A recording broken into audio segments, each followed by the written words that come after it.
Just double checking. Sorry about the bit of lateness, but we're here. Technical issues, but we managed to sort it. How are we all doing? Welcome back to Real Reds Talk. Shreyas, are you okay? Yeah, I'm doing fine. How are you doing, Nick? I'm good. My actual intro was, Shreya, are you ready for this? You ready? Yeah. Shreya Singh, Namaste at Kasihan. Is that right?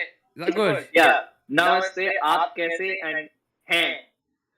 Namaste at Kasihan. Yeah? Yeah. Good, you good? I'm good. Yeah. Good stuff. Hope everyone as well watching is all good. They're excited for the two games we've got this week. We've got a lot of stuff to dig our claws into today. Eric Bailly's done an interview with Time Sport revealing some rumours in the dressing room, and we're going to take a look at that. We're also going to take a look at the next 5 fixtures in the Premier League, make some predictions and give our opinion on the opposition and how they're doing currently. And we've got questions from you guys on our Instagram page, some topics you wanted us to discuss. So we'll dive into them as well near the end of the show. So make sure you stick with us for that one. If you are new to the channel and you like the content, please hit that subscribe button and like the video. Any kind of support, is really appreciated, and that goes to any of the previous subscribers as well. If we hit 550, obviously I'll do the tradition.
Don't you just love technical issues?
Bad boys.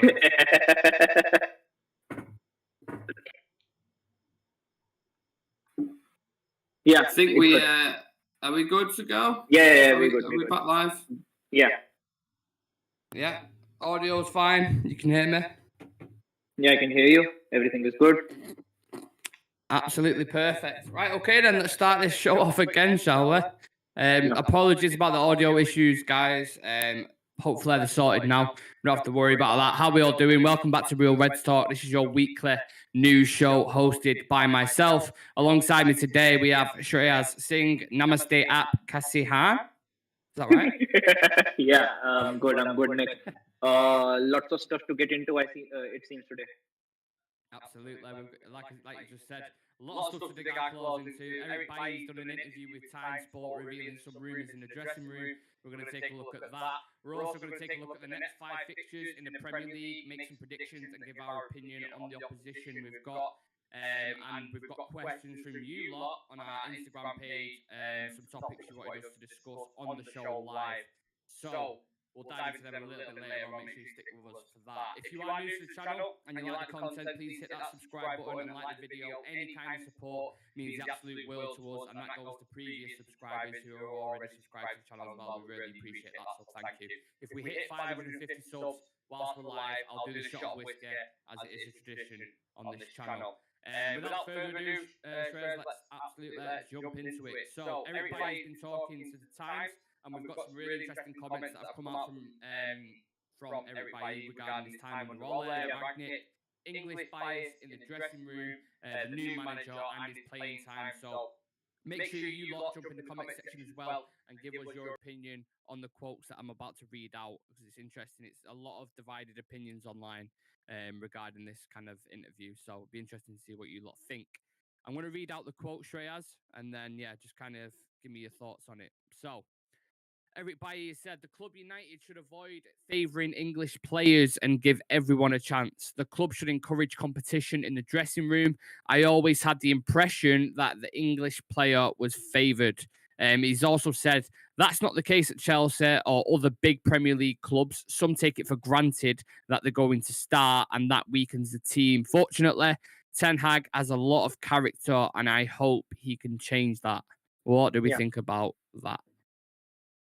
I think there are two sides to it. Definitely, there are two sides to it. One side is definitely, is something that I don't think any fan would actually, put up for argument. It is a fact that, there has been player power and certain player favoritism behind the scenes. We've seen people like Maguire, people like Shaw, McTominay, and many other players getting picked again and again and again and again, even though they pull absolute stinkers on the pitch week in and week out. And we've seen people who are good enough, but definitely they are not getting the opportunity to actually get some game time and actually, express themselves on the pitch. We've seen that certain players do get favored and certain players do get overshadowed because of it. And yes, Eric Bailly is a case. Eric Bailly is definitely is definitely a case about it, because on so many occasions at the latter stages of last season, we all used to question where Eric Bailly is. People like Phil Jones are getting a call up ahead, but people like Eric Bailly aren't really being featured.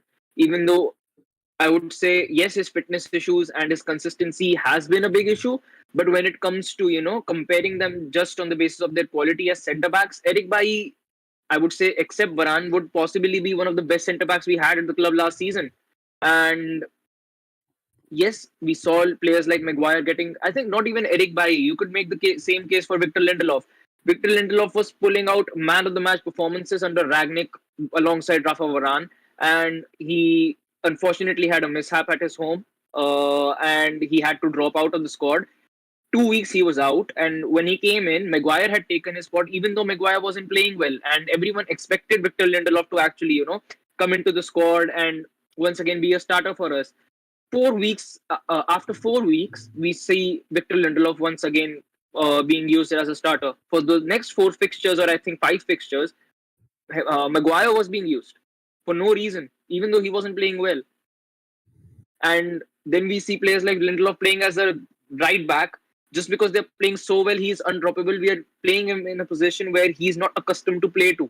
And I think the same case could be made about Donny van de Beek as well. When he came in, Yeah. there was never a doubt about his quality or uh, the way he adapts as a player. There was never a doubt about it.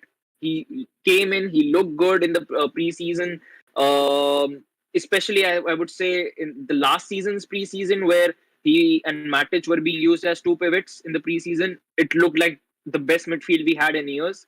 So it was never a question about his quality, but we still saw players like Fred and McTominay getting picked again and again and again. And he never got the opportunity. He wasn't even used as a sub. He went out on loan in order to get game time.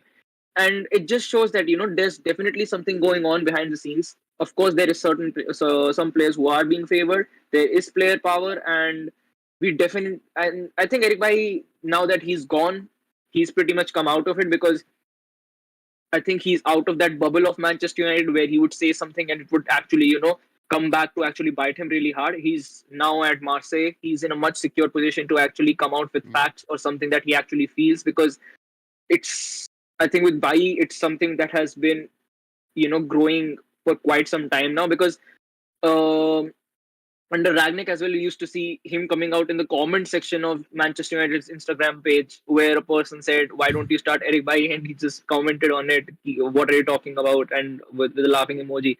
So of course there was something absolutely going on there, and you could say the same about Dean Henderson as well. I think Oli actually, promised so many players game time, and he actually promised Dean Henderson to be used as our number one keeper for that season. But then David De Gea absolutely became undroppable. So I think there are a lot of players who got overshadowed. There are a lot of players who should have gotten the chance, like Eric Bailly, like Donny van de Beek, but they didn't. Of course, when there was a change in personnel with Ragnick, we saw certain players like Dalot actually getting a chance because Aaron Wan-Bissaka was never being dropped under Oli as well, even though he wasn't playing well. He never got dropped. If Ragnick wouldn't have come in, Dalot would have been shipped off this season. We would have never Yeah. seen what Dalot is actually all about. We would have never seen the true potential of Diogo Dalot because he was never being played. And in a way, it was nice for Ragnick to come in, but yes, there are certain seeds in that, I would say, dressing room, and rather than dressing room, I would say higher up in the board that are making certain players, I would say, bulletproof.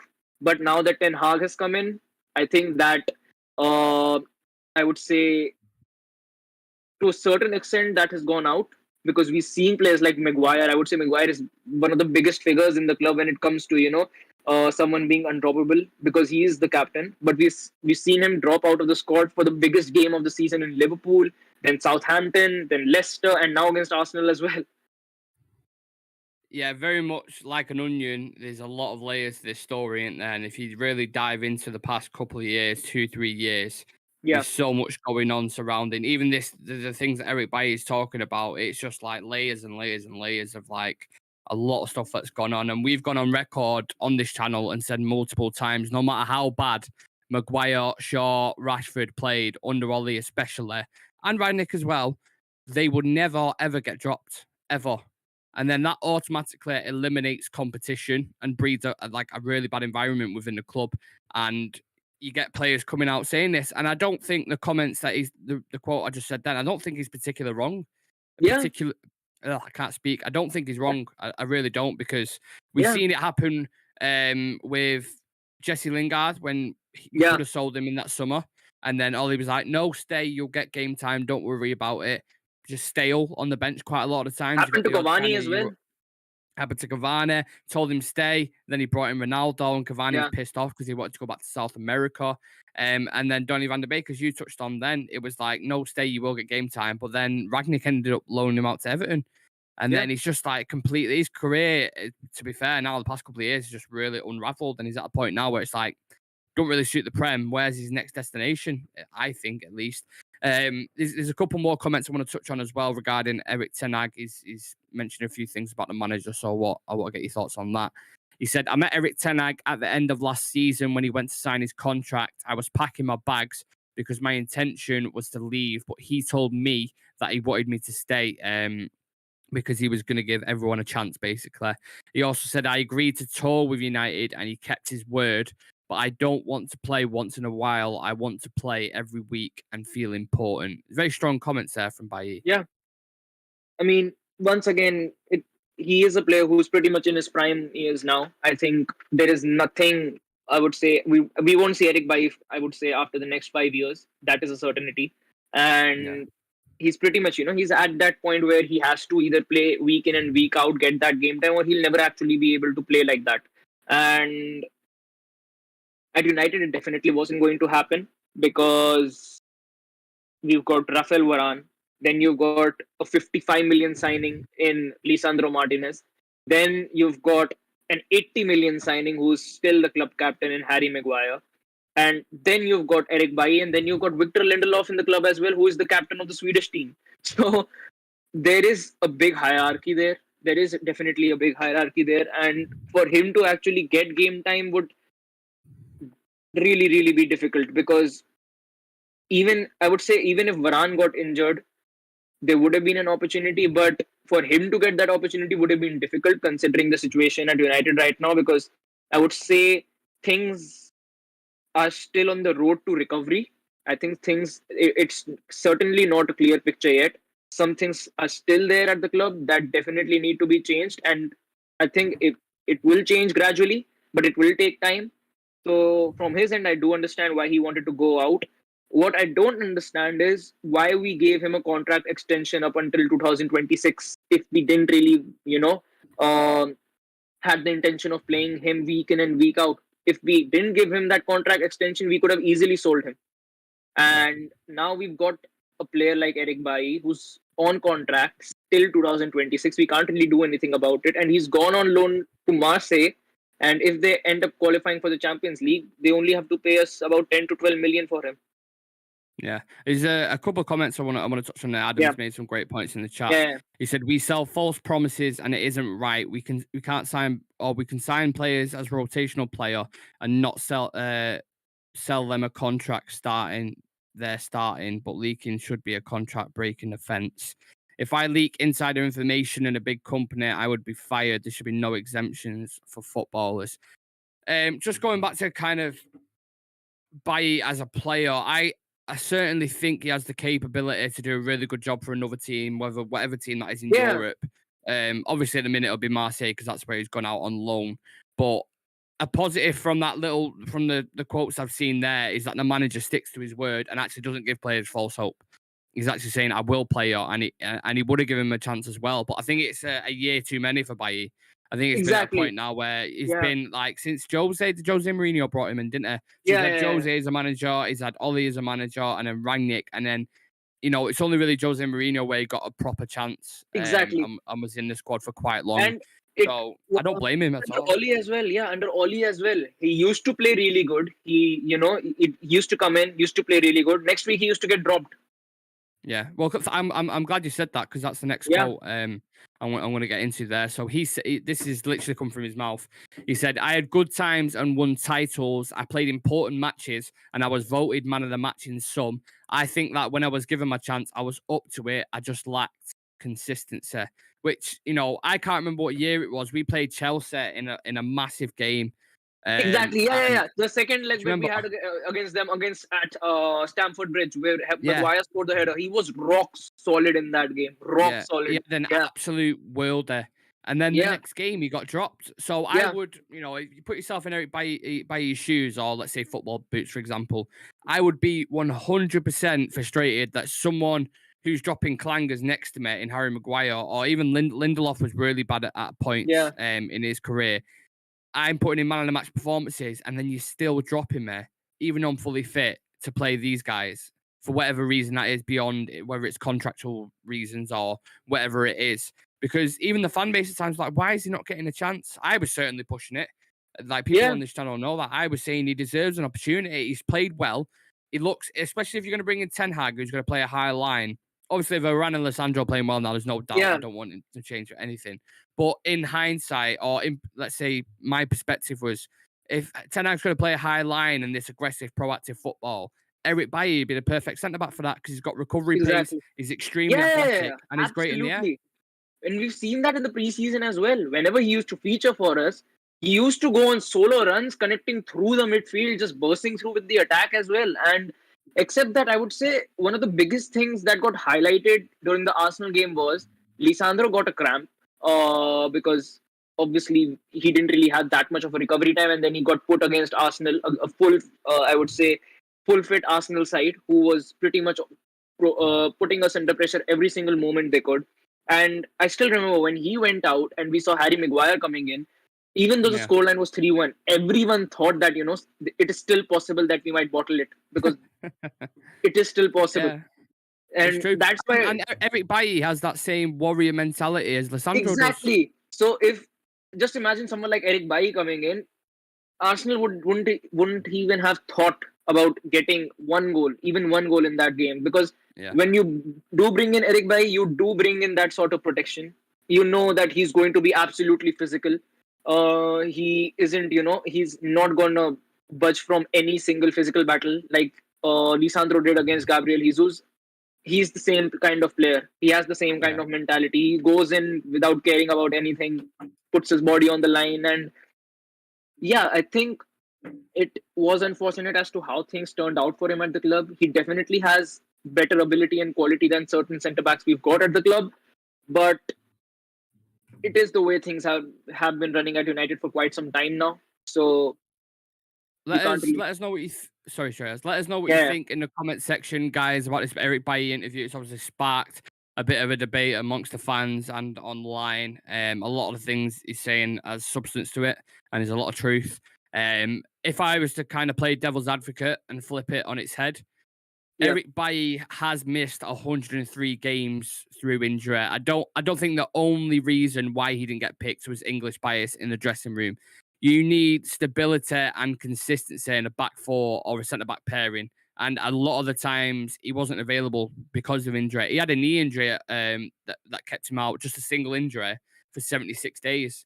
Now, when he was out of the team, he played right centre back. So yeah, Lindelof naturally filled in that position a lot of the time. So that's not English bias. You've got a Swede playing there. When Ralph came in, he dropped Aaron Wan-Bissaka for Dallo. Dallo came in instantly, so there's no English bias there. And then when Dean Henderson was shouting from the rooftops to be started, another English goalkeeper, he stuck with De Gea. So you have to kind of balance the scales here and provide a bit of perspective. You know what I mean? That's why I'm yeah, saying I get both sides of it. But Eric Bailly did have a really, really bad injury issue. Maybe going to another league. Marseille, I'm pretty sure it's warm there, isn't it, in France? yeah. You've got kind of warm weather. It's not as intense as the Prem, like in terms of Yeah, it's competitiveness. not, the intensity definitely isn't there when you compare it to the Premier League. And I think for him, the case should definitely be just perform and show that Manchester United were wrong. Just I perform. think he If will. he I think he yeah, will perform. yeah, and if he does, he pretty much makes the case. I think he pretty much makes the case favorable to his side if he actually ends up performing that way for Marseille. Yeah. I've just seen what the fuck is this new VAR tech in the Champions League? It looks mad, kind of like American football technology. I'm not happy with the VAR in Champions League. Of course, No one is Champions League happy with games are VAR ongoing. at the moment. Yeah, I don't think anyone is at the minute. They had a stinker over the weekend with that West Ham decision, and there was another on the Newcastle decision as well. Absolutely terrible. But VAR is for a Cody's goal different as day. well. Yeah. Sticking with the Premier League, Yeah. I want to dive into our next 5 fixtures, Shreyas. Some tough Yes. games in there, starting with Palace away. Danger counter-attacking team. I'm genuinely worried about this game because I know we're obviously going to do a preview on Saturday for it, but Exactly. Yeah.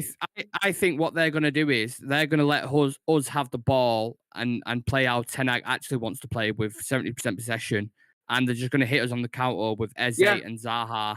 And I Exactly. Yeah. think they're going to cause a bit of damage, and it could be a draw. Just looking at that, and I don't want to go into too deep because we're going to do a preview for each one of these. But Yeah. just give us your thoughts on that first Palace game away on Sunday. How you see it go? How you see it kind of playing out? Definitely. I think pull everyone out of that squad.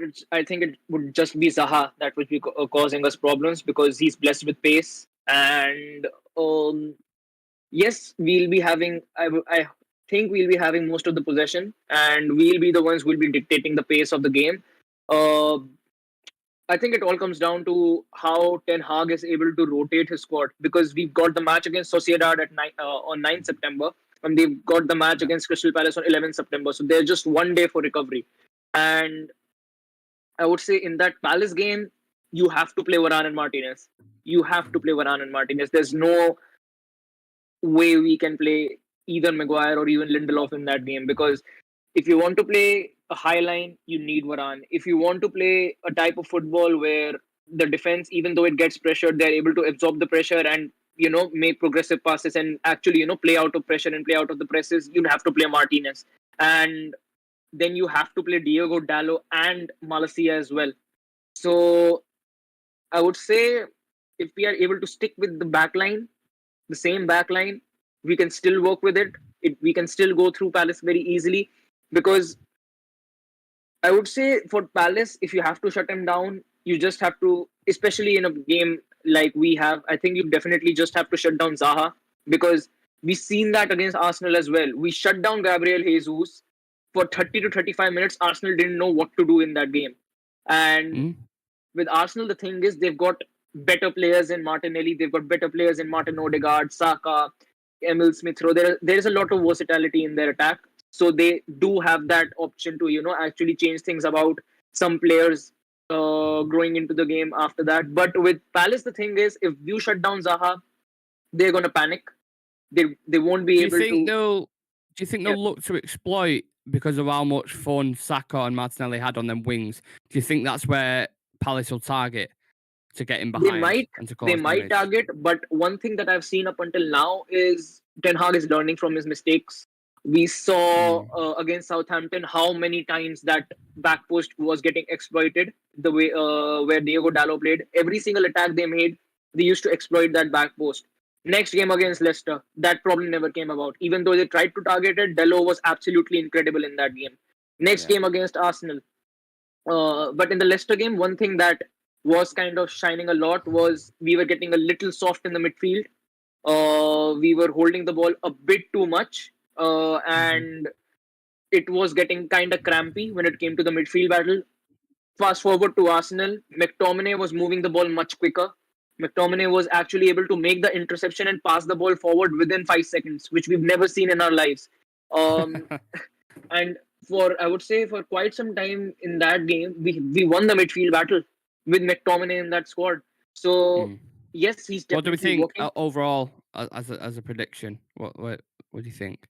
I think we'll win it. I think if you have to compare Palace's squad to Arsenal's squad, at least, I think Arsenal is a much better and competitive squad. If against Crystal Palace, I think the most important thing is to get that early goal. If you get that early goal against Palace and then you shut off Zaha, they're done. Yeah, There's nothing they yeah, can yeah. actually do about it. If you have Because the if goal they within score, then they can exactly, play on the counter, can't they? So exactly, yeah, and they're going to be playing the counter throughout the game. So if you get the first goal in about the first 15 to 20 minutes, and yeah. then you've got someone like Martinez who can just physically, Dictate as physically well. dictate the game, as well as give Zaha a hard time as well, able to actually shut him off completely like he did with Jesus.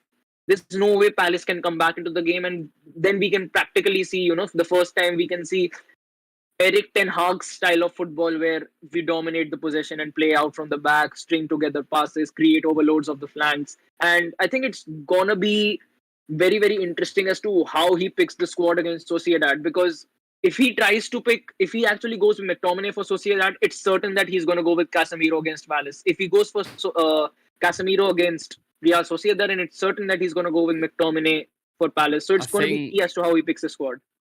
I think it's rumored that Casemiro's going to start on Yeah, Thursday. That's what I've seen at yeah, least, anyway. So we'll see. yeah. We'll save ourselves for the preview tomorrow for that. The next game we have after Crystal Palace is Leeds at home.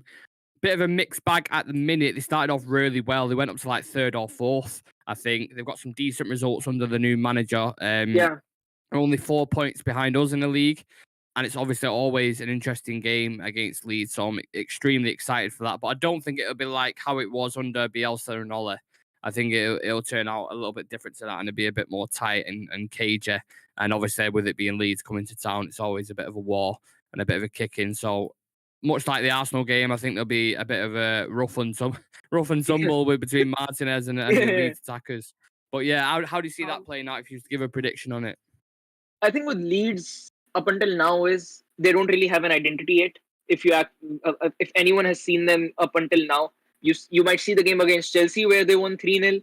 Then you've seen games where they've been completely off. Their games when they tried to actually play counter-attacking football. Sometimes they just like to sit back, park the bus, and go about it. So for me, Leeds don't really have a particular, I would say, complete identity yet, because under Bielsa, it used to be, that they are going to play exciting football. They're going to leave space out at the back, and they're going to attack every single moment they get. But there'll definitely be open space when you hit them on the counter. Under this new manager, I think it's Jesse Marsh. Yeah.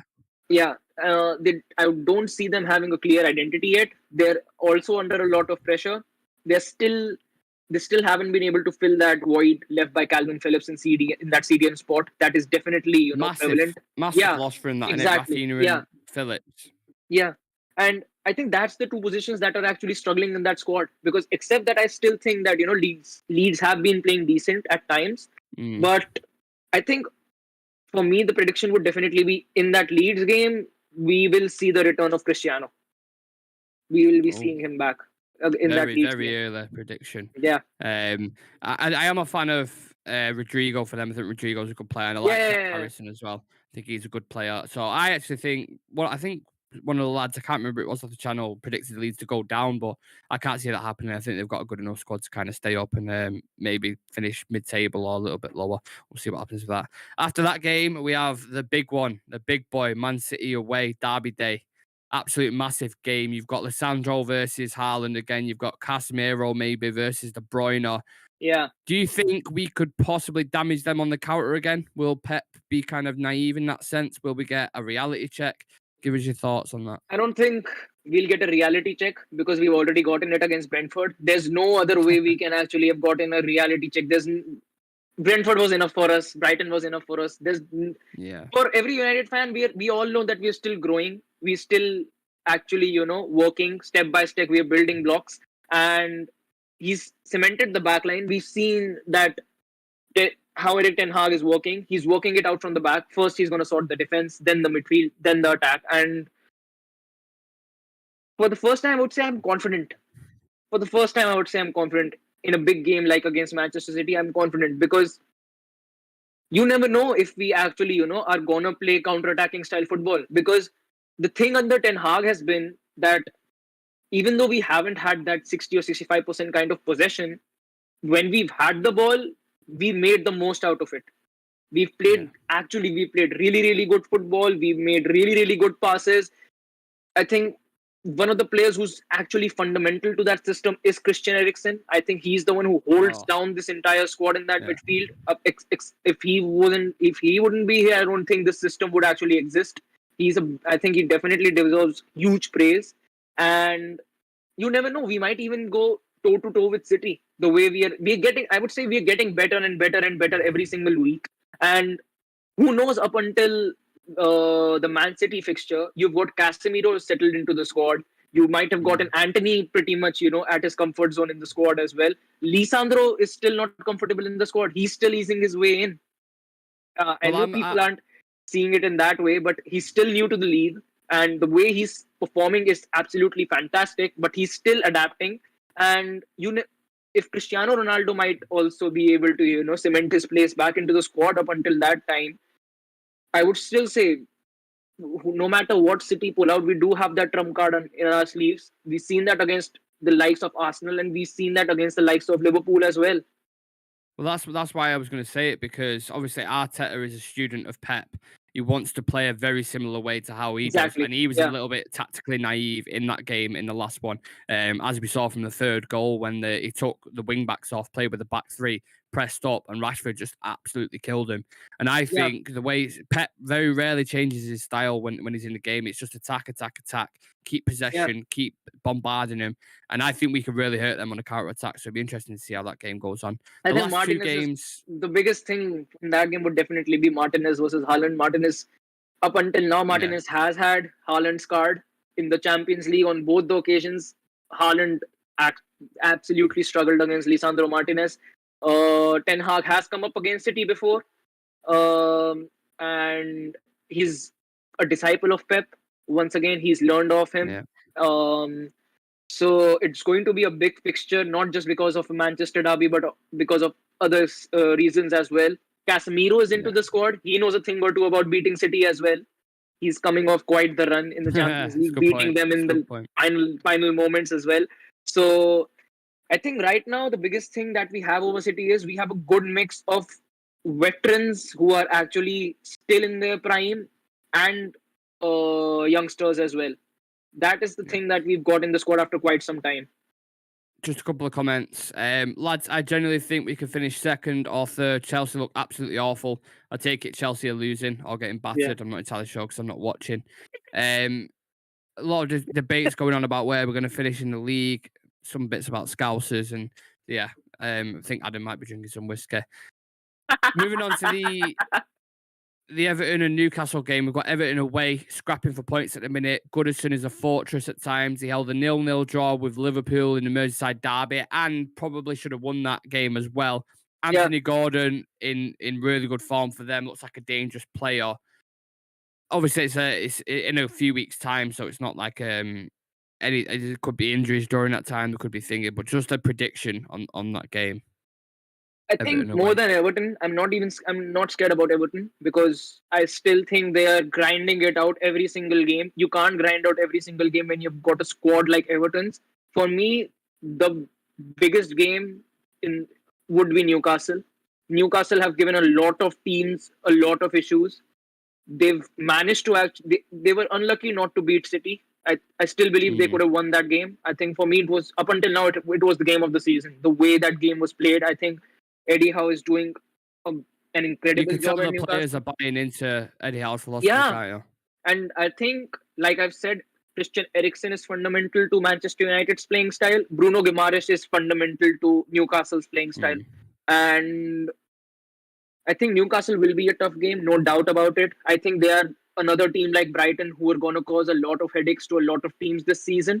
Mm. And but yeah, against Everton, I still think that we've got much more quality. And with even though they held Liverpool to a 0-0 draw, Liverpool are not in their mojo right now. They are definitely not. They are missing the likes of someone composed up I top love like to see Sadio it. Mane. Yeah, I love to see it.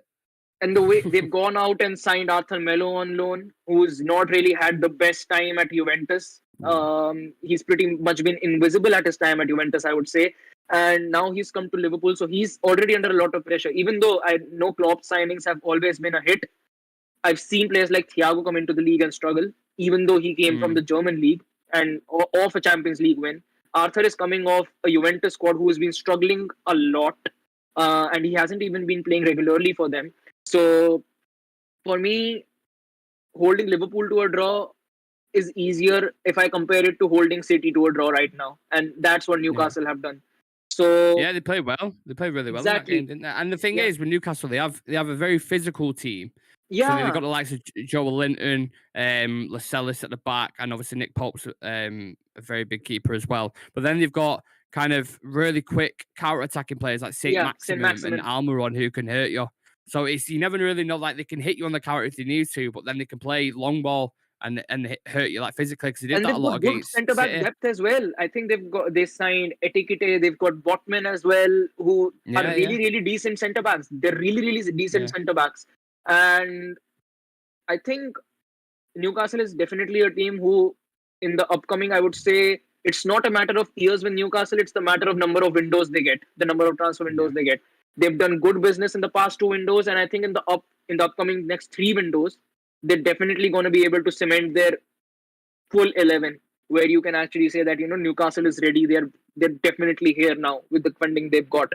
So once again, I hope up until that time we are able to see our signings, especially Anthony and Casemiro being settled into the squad. We definitely need Ronaldo to be back into his firing form as well, because you can't bank on Rashford to bail you out every single time when he is playing as a striker. I still believe that his Mm. best abilities do come in when he's playing off the wing, and we've seen that as well. He shifts to the wing against Arsenal. He ends up getting us two goals. He Is shifted it to the out wing of against the the. Is it out of the realms of possibility though that Rashford can turn into a number 9? At United, yes, because we still got Martial to come back as well. So, and now that we've got Anthony, you've got. I mean, I just see our lineup like full attack. We've got Anthony, then you've got Jadon Sancho, then you've got Anthony Martial, then you've got Cristiano Ronaldo, and then you've got Marcus Rashford.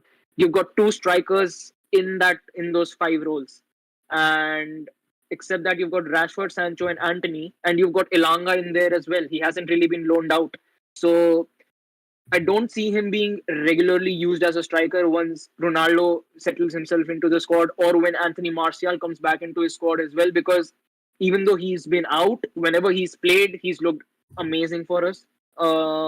It's been it's a bit sad that he had to get injured at this time because I do believe Ten Hag could get the best out of Anthony Martial. But it does leave the door open for players like Ronaldo to come back into the squad, cement their place, and yeah, I do believe at United, I do believe it is not possible for Rashford to continue as a striker as the season progresses. I think he'll definitely be moving off the wing. And but once again, with the volume of games we've got coming up, like every 3 to 2 days, we've got a fixture coming up now that we're in the Europa League, and then you've got the Carabao Cup and the FA Cup as well over the league as well. So there are going to be a lot of games. Rashford is going to be used, but I do see him being used as a winger. And but going back to the games that we was talking about though, Everton and Newcastle, what predictions? Give me your predictions. I think Everton will win, and I think Newcastle we might draw. I think Newcastle we might draw. They're looking really, really sharp. They're looking really, really good, and they're not afraid. I think one thing is you can see a team like Newcastle, actually going at it when they're actually playing against the big teams.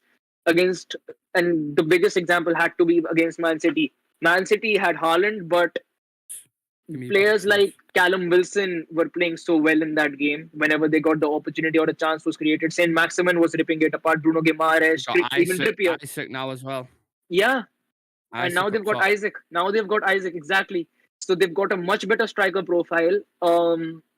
And if you look at it in that way, you've got Saint Maximin, you've got Isaac, and you've got Almiron. So there's a lot of pace up top. Up top. Yeah. How many points from these games do you think? So let's do. I mean, right now we're Palace away. What did we both say? I said a draw. I think so. Palace 3 away points will for win. you. Yeah. Leeds at home. Leeds will win. Leeds will win. That's 6 points. City away.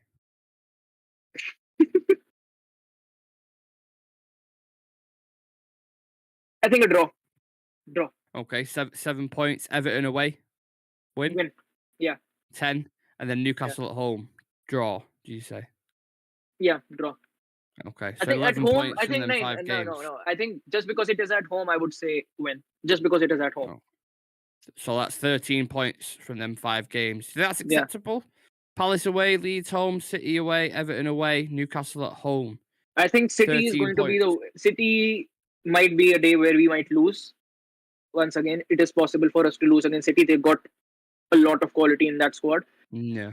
But except that against Palace, I do expect us to win. Against Leeds, once again, they're not a settled squad right now. I do expect us to win. Everton are struggling a lot. I do expect us to win. Out of all those fixtures, the only 2 fixtures that would cause trouble, I would say, to Manchester United would definitely have to be Newcastle and Manchester City. And considering that how the table is looking right now, if we actually, even if I would say in the next 5 games, we win 3, draw 1 and lose 1, you've got 10 points in the bag, which isn't really bad considering you've got someone like Manchester City coming up. And and we'll be in a much comfortable position. I mean, if you look at it in that way, you've got 10 points of 15, or even I would argue 12 or 13 points of 15. You're looking at a very comfortable position in the table, considering teams like Chelsea and Liverpool are struggling a lot right now. Yeah, absolutely. I'm just looking into the comments. We're going to dive into the questions that you put for us on Instagram and the topics you wanted us to discuss. Before I do that, make sure you subscribe to the channel if you haven't already. Just click the button at the bottom right hand of the screen and help us achieve our goal of 550 subs. That'd be incredible. And I will whip this whiskey out live on the stream and do a shot for you guys. Thank you for Yeah, supporting the channel. make sure to Smash a subscribe like to on the him. video as well. We really appreciate it. So yeah, we put on Instagram before, basically asking you guys for questions and topics you'd like us to speak about. The first one that we got, and this is from Aaron, I think. It says, "Do we think it's the beginning of the end for Maguire in regards to being a starter?" Do you want to Yeah, take that, Shreyas? yeah, definitely. Because with Ten Hag, I've always said that even before he came in, that with Ten Hag the case has always been, you show me something on the pitch and you show me something on the training ground. You do it in both those areas. That's when I'll pick you. And Yeah. right now, with the case is, we've practically had our best centre back pairing in the past 8 to 9 years, I would say, in Martinez and Rafael Varane. And right now, I wouldn't drop anyone for Martinez or Varane, because they're able to eliminate each other's, I would say, weaknesses. And when it comes to, clearing out the ball, you've got no one better than Lisandro Martinez. The way he heads the ball out, he actually breaks up the rhythm of the play, and that's what we need from a centre back. Maguire, as good as he says he's in the air, whenever he's tried to even clear the ball out from his head, we've been absolutely clattered under pressure, and we've been suspect to all of those counterattacks from the other sides. Isn't that good? Martinez is much better. Martinez still hasn't lost an aerial duel in the league up until now. So Crazy, innit? yeah, Absolutely exactly. crazy. And even I would say he's not good when it comes to absorbing pressure. He's not good in 1v1s, and he isn't good when it comes to physicality as well. So Martinez trumps him in every single area, I would say. And one of the biggest It's areas, funny because yeah, Carragher, I don't know if you saw it, Trey, as he was saying, there was an overlap fan debate today, and he was uh, saying, well, he went back to a quote where he was saying he's not going to work in the Premier League, he's not going to be able to do it at 5'9", blah blah blah. Um, and then they said, well, it's four games in. How are you judging him off that? When you said instantly when he saw Darwin Núñez play for Liverpool after a couple of games, he was like, I think he's going to smash it. I think he's going to do really well. But then on the flip side, he's seen 2 games at the start of the season, which we all know was horrific. And yeah, judging Lissandro on that, you look at the past 4 games, he's been fucking phenomenal, hasn't exactly. I mean, there's a reason why he's in a position where he is right now. There's a reason for that. There's a reason why he wasn't that successful in his career as well, considering he? that as well. But Yeah. Ooh, shots. Shots at Jamie Carragher. but yeah, Mental. I think according to him, Cristiano Ronaldo wasn't the greatest player who ever played in the league as well. So Yeah. He's a you, scouser, though. He's always yeah, going to say that. exactly. He's So always going there's to say that. definitely going to be that vendetta against United players. But Yeah. up until now, if I have to base it off this season, Martinez has looked better than Virgil van Dijk. Oh, So yeah, well, I think Van Dijk's fell off a cliff. To be exactly, honest, from what yeah, I've seen, his performances just does not look at the yeah, races at all.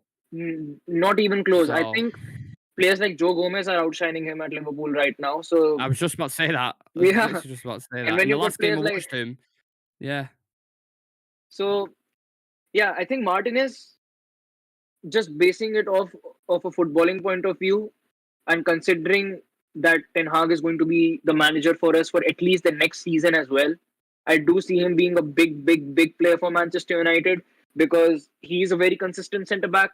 Um, he has that warrior mentality. He's gonna, give everything for the club as well, and we've seen that how he actually plays on the pitch, how he expresses himself on the pitch as well. And I would say he's got the best pairing with Rafael Varane as well. yeah. So for me, we could be, like we when we signed Harry Maguire, we used to say that we've got our next best centre back pairing since Vidic and Rio Ferdinand. I think now we can actually say that we are in a place Yeah. where we can make that case that you've got Martinez Well, and Varane. They could be something, because they show the glimpses as well. They show those glimpses as well. it's Silk and Steel 2.0. They Exactly. absolutely complement each other, Varane and Yeah. Lissandro. Varane likes sweeping up, Martinez likes attacking, and it works perfectly. So long may that centre back duo continue. I just hope Varane doesn't get an injury. I'm praying Yeah. to God he does not get injured, because it's back to square one then with Maguire and the whole team have this nervousness kind of flowing throughout it. I I mean, think when you Lindelof see and players like Maguire, Maguire, you've seen players like Maguire nervous when they're on the bench. Imagine how exactly, nervous they would yeah. be on the pitch. I think Lindelof and Maguire will be our Europa League centre backs. I think Yeah, that's what we're going to see on Thursday night, to be yeah, honest. they have to Um, be. They have to be, yeah, because yeah. there's a lot of capacity of games at the moment. Yeah, thank you for that question. Appreciate it. Another one that we had. What do we make of Ten Hag's progress so far? Obviously, it was a shaky start to the season. Two, I think it's because he tried playing how he wanted to with that 70% possession, and we just kept getting killed on the counter, especially off Yeah, Brentford. They absolutely murdered us when they got an opportunity in behind. So obviously, the first two games, when you look at that, weren't great. But now you look at the last four games, beating Liverpool is always massive, and we haven't done that for a while. Last year, our aggregate against Liverpool was 9-0 to 9-0. them. Yeah. Yeah, And they now beat we us won 5-0 at 2-1 Old against Trafford. them. Yeah. And they struggled. Score and that one goal, even they scored, it was a very, very jammy goal. Nothing was on the Jammy goal. keeper. Yeah. Yeah. Yeah. Nothing great about that goal And either. then the Arsenal game, best team in form in the league, Yeah. obviously alongside City, top of the league. And look, a lot of people could say they had a lot of possession, they was creative and whatever, but at the end of the day, we beat them 3-1. We beat them 3-1. And And we I think played. one of the biggest The things in thing that is game. about Ten Hag is he switched up the tactical side of Yeah. things. Yeah. He looked at it and he went, you know what? I can't play. I don't have the players in my disposal to play the way I want it at the minute. So what I'll do is I'll tweak it a little bit to each opposition that I play. And Arsenal was like, they're very good on the ball. They're going to have a lot of the possession and dictate play. But we've got players that can hurt him in moments. And when he brought on Ronaldo became a magnet to them players. He Yeah. dragged them forward. And then Rashford and Runner and Ericsson, like even deep runners, got in behind, which is what we saw for the third goal. So tactically, I think he does a lot of things that Ralph Ragnick and Ollie definitely didn't do. Yeah. That I'm noticing in games, and he's affecting the games, and his substitutions are affecting the games as well. So his Exactly. progress so far it looks very promising, in my personal opinion. Yeah, it definitely does look more promising. One thing we've seen is he's not stubborn enough to change a few things about. He's very adaptable and very versatile when it comes to his play. And I think in the game against Arsenal, I wouldn't say they were that creative because we created the better chances. I would easily say in that game we created picture perfect chances. Rashford's two goals were picture perfect chances. He didn't even have to put that much effort into it. Made the run, killed the defenders with the angle of his run. And exactly. They weren't clinical. They were just passing the ball around a lot.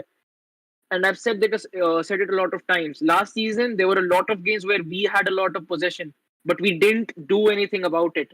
Till the time you actually do something about the possession you have on the ball, that's when it matters. You can have seven. You've seen that again. Jose Mourinho's classic quote has always been, "You can have 90% possession. In the end, if I'm getting the 3 points, it doesn't matter." Yeah. And well, you remember the game against Barcelona when he won the treble in the Champions League. He must have had about, I think, 20% possession, but he won the game. So if you can hurt people on transition, that's your game plan. Yeah, and it is what it is. It works. It shows the identity of a manager, the way you play. And it was never I would say against Arsenal, it was never a case that we were playing very, very defensively. I think even when they were looking more dangerous, we allowed them to be more dangerous because in the first 15 to 20 minutes, Arsenal were nowhere to be found in that game.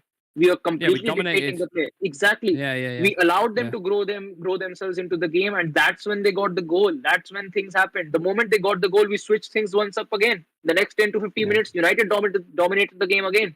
Got 2 goals. I think if you look at the games in isolation, the Southampton one, yes, they had chances. Exactly. But in that game, we looked defensively sound. It showed off our qualities in defence, what we can do. Then the Liverpool game, you look at the likes of what the wingers can do in Sancho and Rashford when we can attack and when, in our transitions going forward. Then you look at the Leicester game. The Leicester game was a little bit similar to Southampton game. They had a few chances, but again, defensive resilience, held it out, showed our core strong. And then the Arsenal game just showed that we can kill them on the counter. So I think there's a lot of different qualities in each game that you can pick out from that. And that is a sign of a good manager who can adapt. He wasn't too stubborn to sit there and say, no, I just want to play this possession-based kind of football. That's it. He switched it up for the opponents and he got a result out of it. That is a sign of a great manager. That definitely is. And for me, and for any United fan, I would say, if a manager can get McTominay playing well in consecutive games against Arsenal and Leicester, that manager definitely has to be good because we've seen McTominay for so many years. Whenever he has one good game, he's invisible for the next 9 to 10 months. And absolutely. he up until now, we were questioning him for dropping Casemiro for someone like McTominay, but McTominay hasn't really put in a bad foot. Yeah. He hasn't. If he was a signing now, if he was a brand new signing and we brought him in, and he played how he has done in the last game and the game before, we'd be like, we've bought a good player here. We've bought a really good Exactly. player. Yeah, It was just because you have these kind of pre-existing agendas against him, and then when he does put in a good performance, you still get people who are unwilling to admit that he's had a good performance. A few people in the chat, I just want to shout out. I cannot say that name. I'll give it a go. Abin Manu Gussain, big up yourself. Big fan of Shreyas. I've seen the comments there. Wahoo. So yeah, from Big Spender Media Gang. Big up everyone in the chat. Really appreciate it. Make sure you subscribe to the channel. We've got the Real Sociedad preview tomorrow at 6:30, and we've got the watch along on Thursday night, obviously for Europa League. We've got the FPL roundup. We've got a Fantasy Premier League. Make sure you join that. The code should be, there's a link on Instagram. It should be over there. SIBW63. Yeah. So whoever wants to join the FPL, once again, on the competition over there is just of the top spots. Don't even bother looking at the bottom position. That is cemented. Will be Donkey of the Week, so no one touched that. We'll take that. So yeah, if you want to join that, that's there on Friday. Then we have the preview for the Palace game on Saturday, and then Crystal Palace live on Sunday, which we'll do a watch along for as well. I want to get into the last question before we head off. Shreyas, where do we think we finish this season, and what would you deem a success? That's from Tommy. So big up Tommy. Okay. Just before I get on that, did you see, Nick, we have Glazers in our chat? We've got who? The Glazers in our chat. The Glazers? Have we? Yeah. Big Spender Media Gang. I like it. I see it. I was thinking, what are you on about? Yeah. Big spenders of our money, though, not their fucking money. Yeah. But yeah, where do you think we finish the season, and what would you deem a success, Shreyas? I think for me, definitely top 4 would be overachieving. I would still say top 4 would be overachieving, considering how unprepared we were during the start of the season. That ended up costing us, I would say, 6 to 9 points. But yes, a couple of weeks back, just after the Brentford game, if you asked me this question, I would have said 8th or 7th. Now, when you ask me this question, now that we've been on a run of 4 unbeaten games in which we've had 2 wins against Arsenal and Liverpool, yes, there is a lot of confidence in the air. Now you've got people like Antony and Casemiro in the squad as well. You've got Ronaldo staying, which no matter how controversial it is, I would still say we needed Ronaldo to stay because we are really short on depth right now.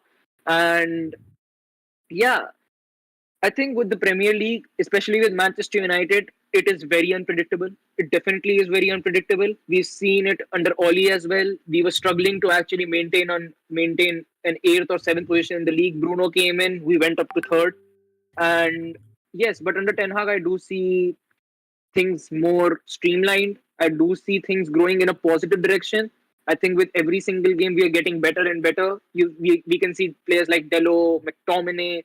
I think even Malacia. I think the biggest thing for me during that game, I think whether it was Leicester or Arsenal, we saw our fullbacks getting exploited. Ten Hag also watched it, and after the halftime whistle, when they came in, they were completely transformed. You couldn't see that happening. You could see them getting better. You could see them going up the pitch more. You could see them applying a lot of pressure as well.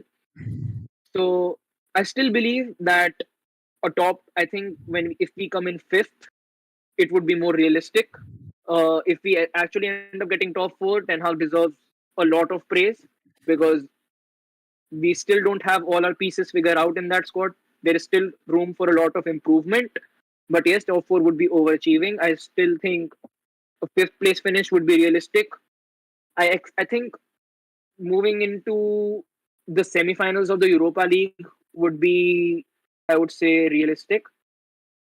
Because even in the Europa League, I think after the quarterfinals that you can actually expect to get decent opponents. Because even in our group, except Sociedad, there's not any competition. There's not some real competition in there. I think when teams drop out from the Champions League and come down to the Europa League, that's when the competition will get a little more spicier. And yeah, I think a top five finish and a Europa League semi-finals finish would be more realistic. And maybe if we are lucky enough, probably the following season we could expect to win something. But yes, I think we're still in a very big rebuilding phase. We're still in a place where we have to lay down a lot of foundations and build on it. So a top five finish and Europa League semi-final finish. I am gonna stick to me guns. What I said, literally at the start. When you remember when we did the big season Yeah, preview, I remember. I said top four. I think we'll get, and I said we'll win a trophy. So I'm gonna stick with that. Which Whether it's the trophy? Europa League or I don't know. I think the Europa League or the Carabao, something like that. I think we'll I win. think winning the Europa League would definitely be something which would actually help us in moving to the Champions League as well. And I think we've been so near to that trophy at times, I would say. We lost out on it in the semi-finals, I think, against Inter or Sevilla. Then the following year, we were in the final against Villarreal, and now the following year, after after the Champions League, we're back in it. So there's definitely been a history with us in the Europa League. If we end up winning, it would definitely, I would say, there would be a lot of changes at the club because of it, because we've been without a trophy for such a long time. And whenever a trophy does come in, I think things do change, especially when you've got big figures at the club. So, yeah, hopefully we do win. Hopefully things change. There's a comment in the chat from Dan. Yeah. Why are we talking about top four? Let's talk about top two. That's what Dan said. Very, very positive. Such a It's change. It good. makes such a change from the last kind of like the start of it. We was like, we're gonna finish fucking bottom of the table or second half of the table. Now it's completely changed. And Yeah, again, that's we're going to win emphasis the league. on how much Eric Ten Hag's doing. So long live Eric, and I hope he continues to do what he's doing. Yeah. Thank you everyone for the questions that you put on Instagram. And thank you to everyone in the chat. We're 15 off 550 subscribers, only 15. So if you help us achieve that goal to grow the channel as a community, the whiskey gets breaking out and we'll do some shots of this. So yeah, thank you for everyone. I can't speak. Thank you to everyone commenting, liking the video, subscribing. Thank you very much. That concludes the show. Tomorrow, like I said, we have the Real Sociedad preview at 6:30, so make sure you tune in for that. Europa League is back, so get used to the theme music. Unfortunately, I do think we'll be in the Champions League next year. Oh God, can't fucking stand it. And follow us on social media as well to keep up to date with everything surrounding Manchester United. You can see all the handles at the bottom there: Twitter, TikTok, Instagram. Make sure you check them out. And thank you for joining me, Shreyas. Like I said at the start of the show, wait, let me scroll up. I said, what did I say? Namaste ap Kasihan. Was that what I said? Is that right? Yeah. What is thank you and goodbye? Thank you and goodbye. शुक्रिया बाद में मिलते हैं. Can't fucking say that. Shukriya bra what? What was it? So Say it शुक्रिया again. means thank you. Shukriya. बाद में मिलते हैं. So बाद में means afterwards. मिलते हैं means meet. Shukriya bad Matiya. Yeah. See you in the next one, guys. Thank you very much for watching. Take care of yourselves. Peace. Yeah.